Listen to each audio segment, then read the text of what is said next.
Hebu tuanze kwanza, hebu nataka kidogo tuangalie kwenye eneo la mkutano ule ambao ulifanyika Bunju kule. Ndio. Lakini baada ya hapo kuna taarifa ilitoka. Ndio. Na ilipostiwa katika peji ya club ya Simba. Hebu tuangalie wale wajumbe ambao wamependekezwa kwenye bodi ya wadhamini, tuwataji hapa, alafu tuje kuisoma ile barua ambayo imebainisha kwamba mkutano ule ulikuwa batili kwa mujibu wa katiba ya club ya Simba. Na si maneno yangu mimi Po Mkai.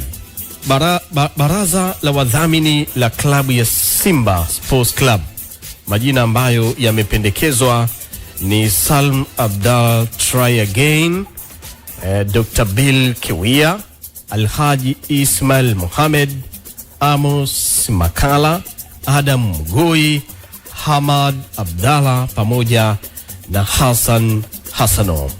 Sasa tuende mpambanaji.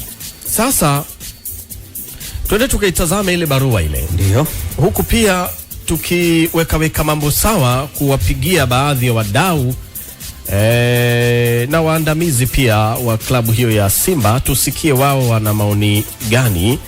Taarifa iliyotoka jana ndio inabainisha hivi. Uko nayo hapo ayo?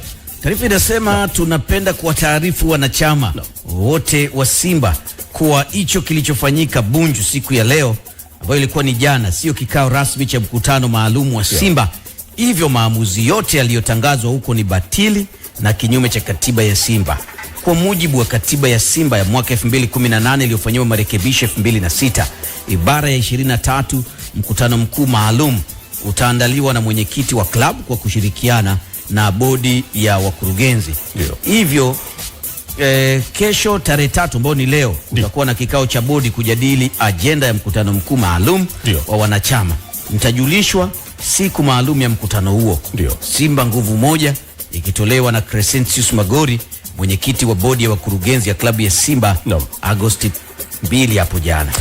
Haya, lakini hayo yakitokea, tuangalie kile ambacho kiandika mkuu wa mkoa wa Arusha, ambaye huyu ni mwana Simba, Amos Makala. Yeye amesema hivi katika andiko lake: nimeona hii habari ya uteuzi kuwa mjumbe wa baraza la wadhamini la Simba. Mimi ni mwanachama wa klabu ya Simba na ninaifahamu vyema katiba ya Simba pamoja na mchakato wa kuwapata wajumbe wa baraza la wadhamini.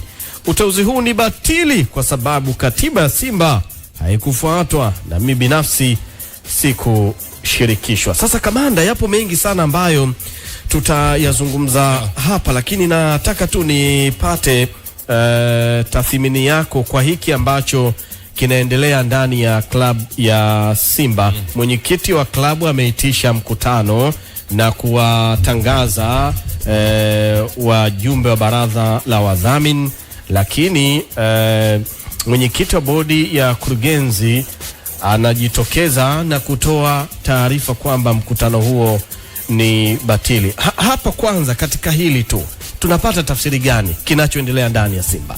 Mimi sishangai.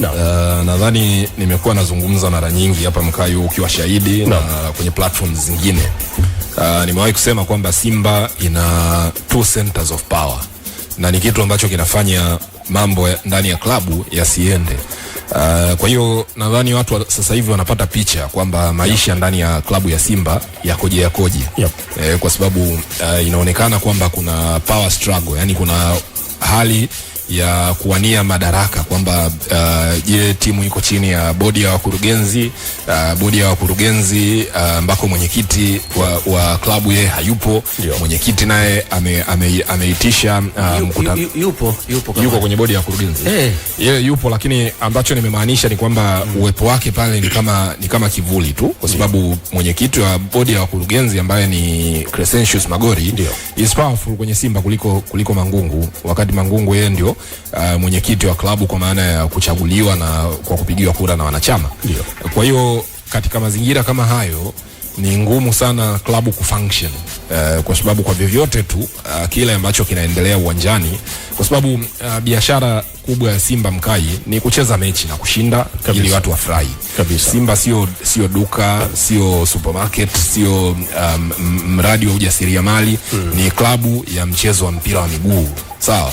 Sasa at the end of the day, kama shughuli za watu ambao wanapaswa kuipa team direction zinakwamishwa na jinsi ambavyo hali katika uongozi yani uongozi hauko stable, hauna umoja, unity haipo, hakuna kitu ambacho kinaweza kikaendelea ndani ya uwanja. Huo ndio kweli kabisa.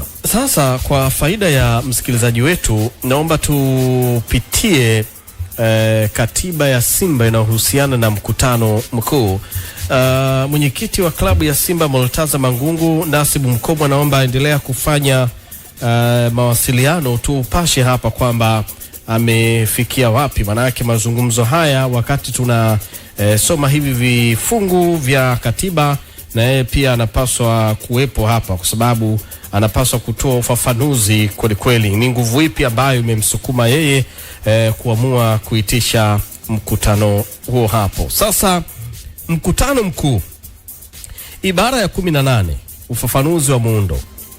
Mkutano mkuu ni mkutano utakaoitishwa kwa mujibu wa katiba hii na kuhudhuriwa na wajumbe waliotajwa katika ibara ya 19 moja ya katiba hii. Takutajia hiyo ibara, wala hakuna shaka.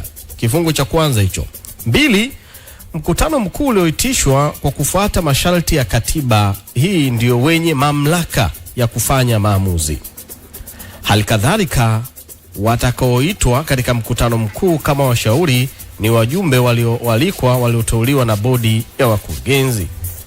Mwenyekiti kwa kushirikiana na bodi ya wakurugenzi wataamua kuhusu ushiriki wa wasiokuwa wanachama watakaohesabiwa kuwa ni washiriki waalikwa, third parties, katika mkutano mkuu. Hata hivyo, hawatakuwa na haki ya kupiga kura, ingawa wataomba ushauri kwa idhini ya mwenyekiti wa mkutano. Bado inaendelea hiyo. Sasa tuangalie kwenye eneo la mkutano wa dharura. Endapo mkutano wa dharura utaitishwa kwa juhudi za mwenyekiti kwa kushirikiana ama kwa kushauriana na bodi ya wakurugenzi, basi bodi ya wakurugenzi itaandaa ajenda. Endapo utaitishwa kwa ombi la wanachama walio hai, ajenda itakuwa na maswala yaliyopendekezwa na wanachama hao. Haya, sisi tunaendelea kuidadavua katiba ya klabu ya Simba, na tunaendelea kufanya mawasiliano hapa kuhakikisha kwamba kila kitu kinakwenda sawa. Haya, asante sana. Haya, Nasibu, naomba unitumie hiyo katiba mpya tuendelee kuisoma hapa, manake hapa tunachakata